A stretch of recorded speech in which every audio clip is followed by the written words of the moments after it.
Hello everybody, welcome to the MudRoom, our now bi-weekly free Uncommon Sense parenting class. Happy New Year!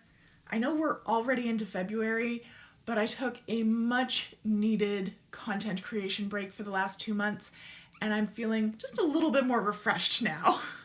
That said, for the past 5 years, I've produced an average of 1 MudRoom episode a week, and it wasn't until I saw my podcaster Spotify Wrapped that I realized just how much content that actually is.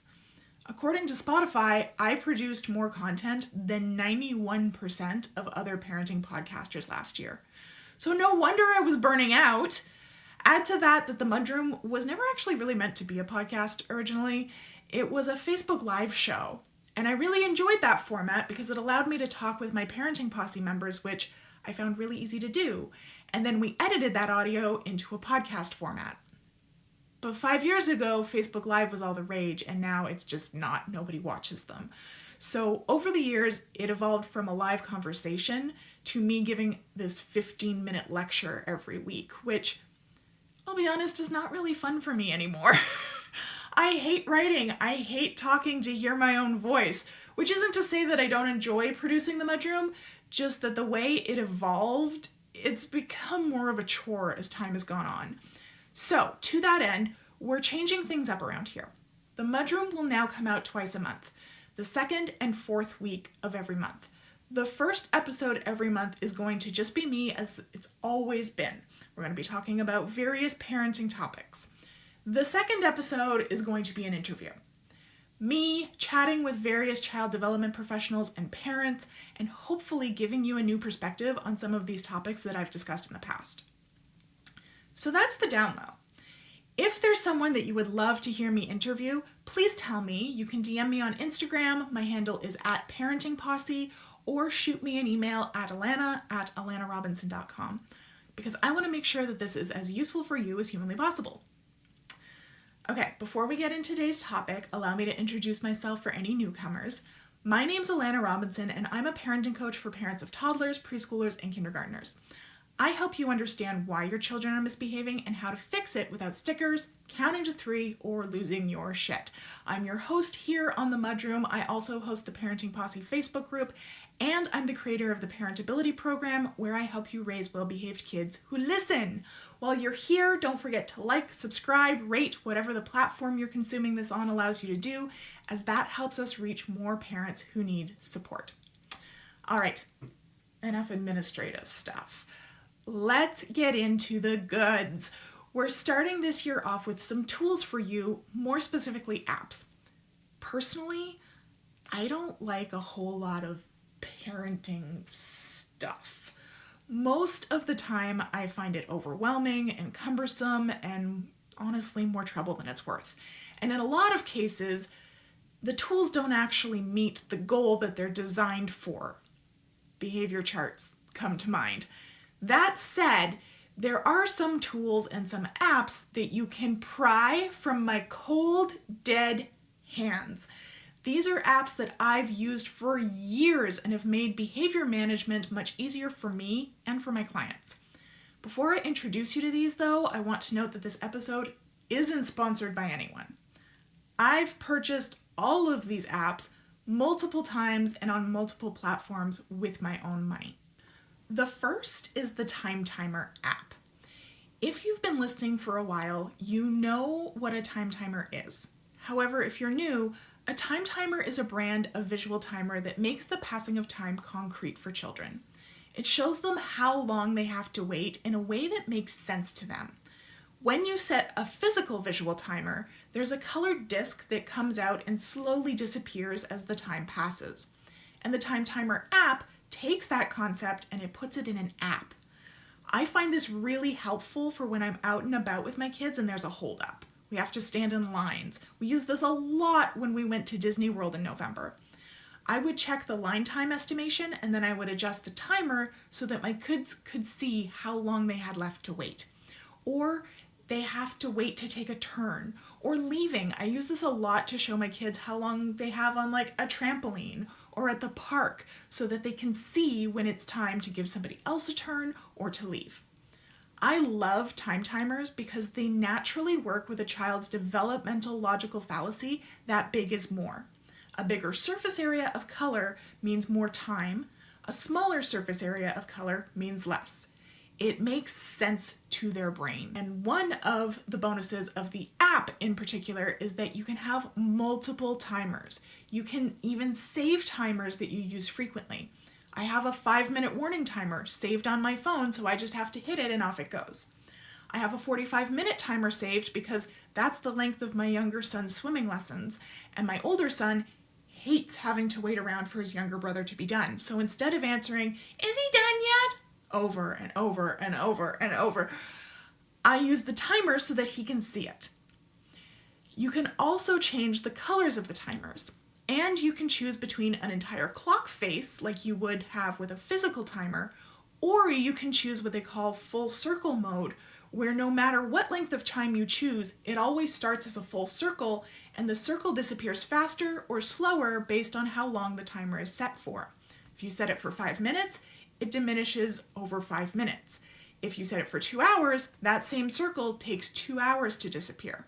So it can be really helpful for long periods of time that are over and above what a physical timer can do.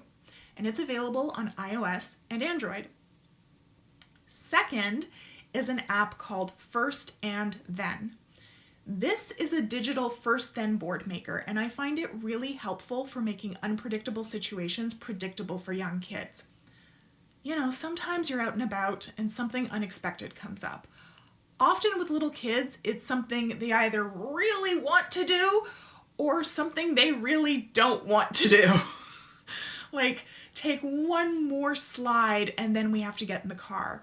Or they really want to go to grandma's house and this pit stop at the grocery store is the end of the world. First then boards make the plan predictable for kids. They can see what we're doing now and then what we'll do when we're done. Little ones under age 6 are extremely present little people. Whether they love what they're doing or they hate what they're doing, they genuinely believe that what we're doing right now is going to last forever. If they love what they're doing, they will convince themselves that they are going to be able to stay in this ball pit until they die. If they hate what they're doing, they will convince themselves that they are stuck in this doctor's office forever. So sharing the plan with them helps them conceptualize that, okay, there's an activity after this one. The beauty of this app is that you don't have to plan ahead. It allows you to use pictures from your camera roll, take a photo, or even grab photos from Google Images for your first then board. So it makes setting boards up very quick and very flexible. It also allows you to save boards, which I find really helpful. At this point, I have a whole library of boards that I can pull up, like first car, then Nana's house, first eat, then soccer practice, first slide, then car, first pay, then eat. So the more you use it, the easier it gets to set up, the more useful it is. And you'd be amazed what that little bit of predictability like this does for a child's stress and their ability to navigate unexpected situations. This one is also available on iOS and Android. Next, we have Too Noisy Pro. I originally came across this app because I was working with a kiddo who did a lot of vocal stims very loudly.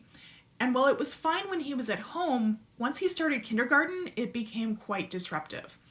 At home, we had a device called a yacker tracker that his parents had purchased, which is basically this big stoplight that has a microphone in it, and you would set a decibel threshold, and when the noise got close to that decibel threshold, it would turn yellow, and when it went over the decibel threshold, it would turn green. And this is how his parents had decided to allow him to do his vocal stims while still keeping it within reason for the other people living in the home. But a yacker tracker is like $200, and it's not really portable. It has to be plugged into a wall. So it wasn't super helpful in like the car or the classroom. So I went looking for an app, and lo and behold, there's an app for that, and it's called Too Noisy Pro. So it does the same thing as a yacker tracker, only it's an app, and instead of a stoplight, it has a noise gauge. You can customize the background, and some of them will actually change color along with the noise level. You can customize the gauge. I really like the ones that go from green to red because it builds off of that same red means stop concept that most kids learn very early on. And as an adult, I love that it has presets that you can customize. So I can, for instance, set lower presets for thresholds for quieter environments and louder ones for busier ones. Like when I worked with this kiddo, I had different presets for the car, for the library, his kinder classroom, and this indoor playground that we used to go to frequently. You can attach an external microphone to it, or you can use the built-in microphone on the device. So in kindergarten, we put a wireless Bluetooth lavalier microphone on his shirt collar so that it was primarily picking up his personal noise level, not the general noise level of the classroom as a whole. But for instance, during the pandemic, I used it with my kids at home. I just used it with the device microphone because I wanted it to assess the general noise level in the room. And you can use it with screen mirroring, with casting, and on iOS devices with AirPlay, which is really helpful at home. I'll often AirPlay it to from our iPad to the TV in our rec room so that the kids can see it easily. And then I can put the iPad on the coffee table so that the microphone is in the center of the room. When people ask how I managed to work through lockdown with two very busy little boys at home, 2Noisy Pro is it.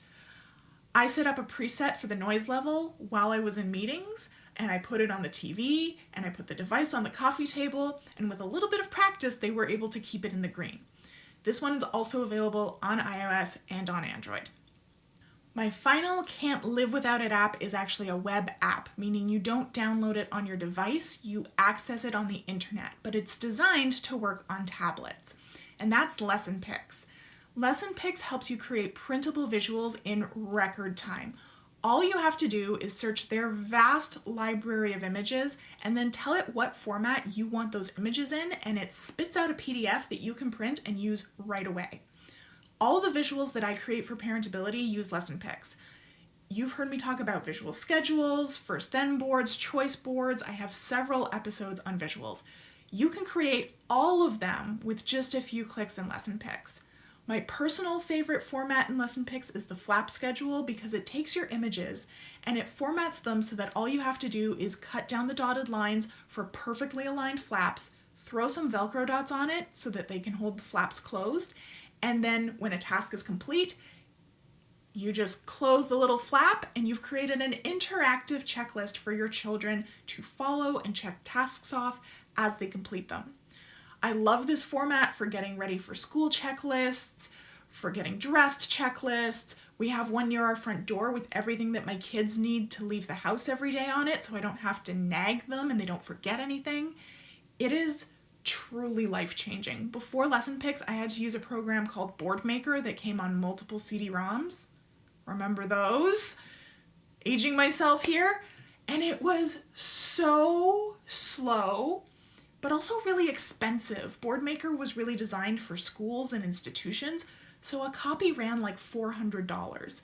Even their online version that they came out with later ran for like $100 or $200 a year. Lesson Picks, by contrast, is $36 a year. In fact, I love this app so much that I've negotiated a Parentability only discount with them for our members, which makes it even cheaper, so it's an absolute steal. So those are my ride or die apps that actually make parenting easier. I encourage you to check them out. We'll have links to each on the blog. Again, these aren't affiliate links and none of these apps have sponsored me. These are apps that I use for years and that I go back to over and over again because they are genuinely useful and they enhance my existing parenting and behavior management strategies rather than try to distract my kids or set up a whole new system. Now, I'd love to hear from you. What are your favorite parenting apps that make your life easier? Come and join us in the Parenting Posse and let us know. We have over 10,000 parents in there to support you, and we'd love to meet you. When you join, make sure you pop your email address into the appropriate field so that I can send you a little welcome packet and a wee free gift, okay? And that'll help you get started. Thank you so much for joining me today. I will see you in a couple weeks with my interview with Alex Leach, and we're going to be talking about parenting burnout, what causes it, how to recognize it, and how to make a plan to move through it so that you can be the parent that you really want to be. Have a great week, everybody. Bye.